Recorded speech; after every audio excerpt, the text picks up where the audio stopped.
डोडा के अंदर councils versus administration चल रहा है और कहीं ना कहीं सवाल जो है वो कौंसल के ऊपर खड़े हो रहे हैं, डीडीसीज बीडीसीज के ऊपर, जिन्होंने लोगों के मुद्दे को लेकर नहीं बल्कि अपनी पार्किंग को लेकर रिज़ाइन की बात कही और कहा कि हम रिज़ाइन कर देंगे। अपने प्रोटोकॉल गिनाए और रिज़ाइन की बात कही। एक मुद्दा इस समय बना हुआ है। और दूसरी तरफ की अगर बात करें तो टारगेट कहीं ना कहीं जो है वो डीसी डोडा को करने की कोशिश की है।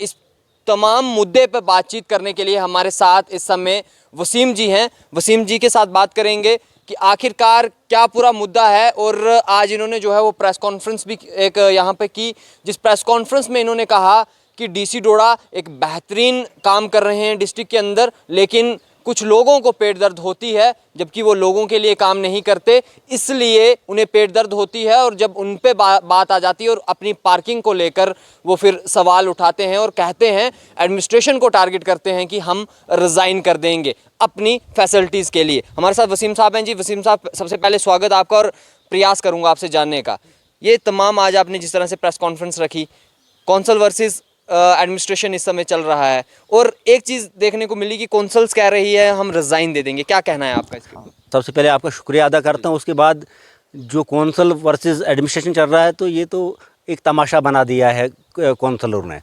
क्योंकि अपनी गलतियाँ छुपाने के लिए किसी पे उंगली उठाना सबसे बड़ा धोखा है। इन लोगों ने इतने टाइम से 4 साल से काम ग्राउंड पे किए नहीं, लोगों के बीच गए नहीं, लोगों के फ़ोन उठाए नहीं, कभी भी कोई मसला होता है तो ये उधर नज़र नहीं आते हैं। जब मीटिंग होती है तो उस वक़्त ये एन के लगा के हीरो बन के आते हैं, पीएसओ प्रोटोकॉल लेके आते हैं लोगों को वो धमकाने के लिए। इनको पता नहीं है हम लोगों को किन्होंने चुना, किन गरीब लोगों ने वोट दिया, कैसे पहुंचाया उस स्टेज पे, वो चीज़ें इन्होंने देखी नहीं। जब मसला आता है गलतियां छुपाने का, इलेक्शन भी नज़दीक लग रहा है मुझे कि इनको छुरी नज़र आ रही है, तो ये अब डीसी साहब पे अटैक करते हैं। डीसी साहब, हम एक बार उधर से आ रहे थे, काहरा से आ रहे थे, अब्दुल मजीद वानी साहब मेरे लीडर जो हैं, आज़ाद साहब वगैरह थे, सुगाड़ी के साथ में एक्सीडेंट हुआ, 4 बच्चे हमारे नौजवान एक्सीडेंट में नीचे गए थे। तो आज़ाद साहब ने उसी वक्त फ़ोन किया डिप्टी कमिश्नर डोडा को, और ये सुबह रात को ही पहुंचे उधर और स्पॉट पे कंटिन्यू रेस्क्यू टीमों के साथ खड़े रहे। और कुछ जो सरकार में आज हैं फ़ोटो उठाने के लिए, तो वो उधर आए, फ़ोटो उठाया, 2 मिनट भी नहीं बैठे। कौंसल के ही लोग थे, कौंसल के लोग। और अब नाम नहीं लेना चाहता हूँ कि किसी का नाम उसको ऊंचा चढ़ाना हम मुनासिब नहीं समझते हैं। जो लोग उस काबिल है नहीं, उनका नाम क्यों लेना है। तो वो 2 मिनट में आते हैं, फ़ोटो उठाते हैं, सोशल मीडिया पे डालते हैं। जिन लोगों के बच्चे उसमें जिसको ज़ख्म लगता है तो वही जानता है। लोग आते हैं, फ़ोटो उठाते हैं, चाय पीते हैं तो निकल जाते हैं। लेकिन डिप्टी कमिश्नर डोडा कंटिन्यू उस फ़ोन के बाद खड़े रहे। आप लोगों ने खुद देखा है, ये चापलूसी की बात नहीं। मैं डीसी साहब से कभी मिला भी नहीं हूँ, लेकिन एक अच्छा ऑफिसर है, काम करने वाला ऑफिसर है। आप आजमा लो, आम नंबर कर दो डीसी डोडा का। मेरे पास नंबर नहीं था, मैंने परसों फ़ोन किया, कोई मसला था, तुरंत कार्रवाई हुई उस मसले पे। मैं सलाम करता हूँ ऐसे अफसर को कि अगर ये कुछ लोग डीसी ऑफिस में इनको चापलूसियाँ करते हैं अपनी गलतियाँ छुपाने के लिए, अगर डीसी साहब को इंसान खुद जाए अपने इलाके की हालात के बारे में, काम के बारे में बोले, तो मुझे नहीं लगता कि ये ज़्यादा टाइम लें। वसीम जी, एक चीज़ जानना चाहूँगा, जब भी आपने देखा होगा कि डोडा डिस्ट्रिक्ट के अंदर कोई भी बेहतरीन ऑफिसर आता है ना, तो उसे ट्रांसफ़र करने की कोशिश करवाई जाती है, या उस पर दबाव बनाने की कोशिश की जाती है, या उसे प्रेशराइज करने की कोशिश की जाती है। तो ये आपको लगता नहीं है कि ये करना सही नहीं है? अगर काम कर रहा है एक ऑफिसर, अच्छा काम कर रहा है, तो उसे हमें बढ़ावा देना चाहिए। अगर हम उसका बाधा बनेंगे तो वो गलत बात है। जिस तरह से आपको एक एग्जांपल के तौर पे समझाता हूँ, आप सभी लोगों को भी बताता हूँ कि हाल ही में हमने एक खबर चलाई थी, जो सजान के अंदर से हमने खबर चलाई थी रोड के मुद्दे को लेके, जो कि एक लाल द्रमन का भी एक मुद्दा था वहाँ पर, कि एक टूरिज़्म डेस्टिनेशन है वहाँ पर, और काफ़ी पुराना मुद्दा है, लगभग कम से कम 10-12 साल पुराना मुद्दा है। और लास्ट रोड जो थी वो सजान पे आके अटक गई थी। लेकिन उसके बाद थोड़ा सा एक वहाँ पर जंगल का एरिया आता है, फॉरेस्ट का एरिया आता है, जिसकी क्लियरेंस नहीं मिल पा रही थी। लेकिन डीसी साहब ने वो भी क्लियरेंस निकलवाई, वो भी क्लियर करवाया। इतने सालों से ये थे यहाँ काउंसलर थे, इन्होंने तो नहीं किया। वहाँ की एक डीडीसी हैं, उन्होंने भी नहीं किया। इवन कि वो हमारी खबर में उन लोगों ने बोला कि वो तो यहाँ पर आती भी नहीं है। अगर डीसी साहब अगर वो काम करवा रहे हैं और रूरल एरियाज पे इतना फोकस दे रहे हैं, उसके बावजूद भी आपको क्या लगता है कि कौंसिल आखिरकार ऐसा क्यों कर रही है? क्या मैं आपको बताऊं कि डीसी साहब ने वोट लेने नहीं, किसी से लोगों के बीच जाना नहीं कि मुझे वोट दो। उन लोगों ने लोगों को गुमराह किया है मजहब के नाम पे, जाति के नाम पे। तो उनके बाद उसके बाद काम हुए नहीं ग्राउंड पे। अब वो सारा इल्ज़ाम जो है डीसी साहब पे लगाते हैं। मैंने आपको बोला कि मैं चापलूस आदमी नहीं हूँ, ना मैं किसी की सपोर्ट में खड़ा होता हूँ। लेकिन अब आपने पूछा तो मैं हकीकत बताऊँगा कि मैंने इससे पहले भी मैंने अफसर देखे। हम हुकूमत में तो है नहीं, हुकूमत तो इन्हीं की है जो नाच रहे हैं इस वक्त गाड़ियों में एनके लगा के। अब जहाँ वो मज़हब के नाम पे जीते थे, अब चाहते हैं कि वही सिस्टम आगे शुरू हो कि हम और लोगों को बेवकूफ़ बनाए। लेकिन लोग बेवकूफ़ नहीं हैं, लोग एक बार आजमाते हैं, दोबारा मौका नहीं देते हैं। लोग ऐसे दौड़ेंगे इनको पीछे, इनको घर का रास्ता भी नहीं मिलेगा। इनको अपने घर की नालियाँ नहीं बनी जी, वहाँ के लोग अभी भी इनके खिलाफ हैं। मैं तो बोलता हूँ कि अगर ये वार्ड मेंबरी इलेक्शन जीतेंगे, मैं उस दिन आपको सलाम करूँगा। ये वार्ड मेंबरी इलेक्शन भी नहीं जीत सकते हैं, इनकी वो हालत है। क्योंकि ग्राउंड में जो रहता है, लोगों के बीच में जो रहता है, लोगों के फ़ोन जो उठाता है, मुसीबत में जो काम आता है, लोग उसके साथ होते हैं।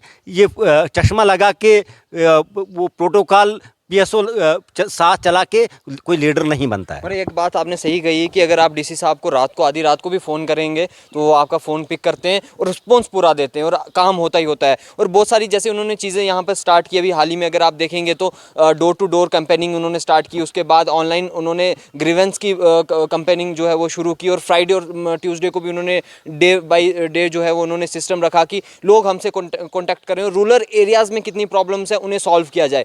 अगर यही कदम जो है डीडीसीज या बीडीसीज उठाते तो आप सोचिए कितनी मदद जो है वो आम लोगों की हो पाती। अगर इस तरह के कदम उन्होंने उठाए होते कि वो लोग हमारे साथ कैसे जुड़े, कैसे वो अपनी ग्रीवेंस को रखें और उनके हम मुद्दे हल करें। लेकिन ये मुद्दे हटाकर, सब मुद्दे हटाकर सिर्फ एक मुद्दा कि पार्किंग ना मिलना और पार्किंग के नाम पर रिजाइन देना, क्या सही है वसीम जी? क्या सही है वो चीज़? अगर ये सही होता तो मैं बात करता ही नहीं। ये सरासर जो है इल्ज़ाम है। कुछ लोग, इनको पेट दर्द हो रही है कि इनको वो मनी आना बंद हो गई है, गाड़ियों का तेल कहाँ से डालेंगे? क्योंकि कितना लूटोगे आप गरीब लोगों को। डीसी साहब की बात करते हो आप, मैं आज तक उनसे मिला नहीं हूँ क्योंकि मैं वानी साहब के ऑफिस में होता हूँ कंटिन्यू सुबह से शाम तक। मैंने परसों अचानक मुझे मजबूरी पड़ी, मैंने सीधा फ़ोन कर दिया डीसी साहब को। उन्होंने नाम तक नहीं पूछा। उन्होंने बोला बेटा बोलो बात क्या है। मैंने ऐसे ऐसे बोला, ये नहीं बोला कि मैं लीडर हूँ, मैं फलाने हूँ, कुछ भी नहीं। अगर लोगों के काम नहीं बनते हैं वो मेरे पास आए, मैं साथ जाऊंगा उनको, बगैर सरपंच, बगैर पंच, बगैर किसी बीडीसी डीडीसी, मैं साथ जाऊंगा। डीसी साहब जो हक का काम होगा, अब कोई वैसे नाजायज़ काम होगा तो वो तो मैं साथ जाऊंगा नहीं, क्योंकि मेरा लीडर इधर बैठा है। जो हक के काम होंगे मैं साथ जाऊंगा, काम कराएंगे उन लोगों के। अच्छा वसीम जी, एक लास्ट सवाल रहेगा आपसे, आखिरी सवाल है, क्या बीडीसी और डीडीसी को रिजाइन दे देना चाहिए? मैं बोलता हूँ कि डीसी साहब को फिलफोर इनका रिज़ाइन पकड़ना चाहिए और इनको फारिग करना चाहिए कि ये दोबारा जाएं इलाकों में जीत के आएँ। अगर ये जीतेंगे मैं आपके शुक्रिया। हमारे साथ वसीम जी थे बातचीत करने के लिए। तमाम इस समय मुद्दा जो है वो किस तरह से लगा हुआ है, जो कौंसल्स और एडमिनिस्ट्रेशन का यहाँ पे इस समय मुद्दा लगा हुआ है। और कहीं ना कहीं जिस तरह से वसीम जी ने कहा कि टारगेट करने की कोशिश की जा रही है इस समय डिस्ट्रिक्ट मजिस्ट्रेट को, और जिस तरह से रिज़ाइन की बात कही जा रही है, और पर इन लोगों ने काम जो है वो ग्राउंड पर नहीं किए हैं। आप भी बताइए, हमारे ज़रिए कमेंट कीजिए कि आखिरकार क्या सच में इन लोगों ने अपने एरियाज़ में काम किए हैं या नहीं किए हैं। आपका इस पे क्या कहना है? और डीसी डोडा जिस तरह से काम कर रहे हैं, क्या वो सही काम कर रहे हैं? क्योंकि अगर जिस तरह से इन्होंने एक बात कही थी कि सुईगुआड़ी के अंदर जो एक हादसा हुआ था, एक सड़क हादसा हुआ था, हमारे दोस्त थे उसमें, 4 मौजूद थे उसमें लड़के, जिसमें 4 की जो है वो मौत हो चुकी थी, मृत्यु हो चुकी थी। लेकिन सुबह से शाम तक जब तक वो रेस्क्यू वहाँ पे ऑपरेशन जारी किया गया था, जब तक रेस्क्यू ऑपरेशन वहाँ पर रहा था, तब तक डीसी साहब सुबह से शाम तक खड़े रहे थे, उन्होंने बैठे भी नहीं थे। लेकिन कुछ कौंसल के लोग थे जो वहाँ पर आए, फ़ोटो खींचा और फोटो अपलोड करने के बाद वहाँ से निकल गए। तो कहीं ना कहीं जो पब्लिक रिप्रेजेंटेटिव को काम करना चाहिए था, जिन लोगों ने उनको चुना है इसके लिए कि वो उनकी सुनेंगे, उनकी दर्द तकलीफ़ को महसूस करेंगे, अगर वो इस तरह का काम करेंगे तो फिर क्या लगता है आपको कि जो ब्यूरोक्रेट्स होंगे तो वो किस तरह के होंगे। चलिए फ़िलहाल ये है कि डीसी डोडा अच्छा काम कर रहे हैं, जहाँ तक हम भी देखते हैं कि रूरल एरियाज़ में कहीं तरह का जो है उन्होंने पुश दिया, कई इलाकों को जो है मदद मिली। और ख़ास करके जिस तरह से आप लाल द्रमन की बात करेंगे तो एक फॉरेस्ट का वहाँ पर एरिया आता था, तो उन्हें भी काफ़ी मदद वहाँ पर देखने को मिली और वहाँ की उस एरिया को क्लियरेंस जो है उन्होंने दिलवाई। तो एक तमाम मुद्दा बना हुआ है। आप भी अपनी राय जो है वो यहाँ पर साझा कर सकते हैं और अपनी राय ज़रूर रखें कि आखिरकार कौन जो है वो बेहतर काम कर रहा है और क्या डीडीसी और बीडीसी को रिज़ाइन देना चाहिए। देखते रहें TLR, दीजिए इजाज़त, नमस्कार।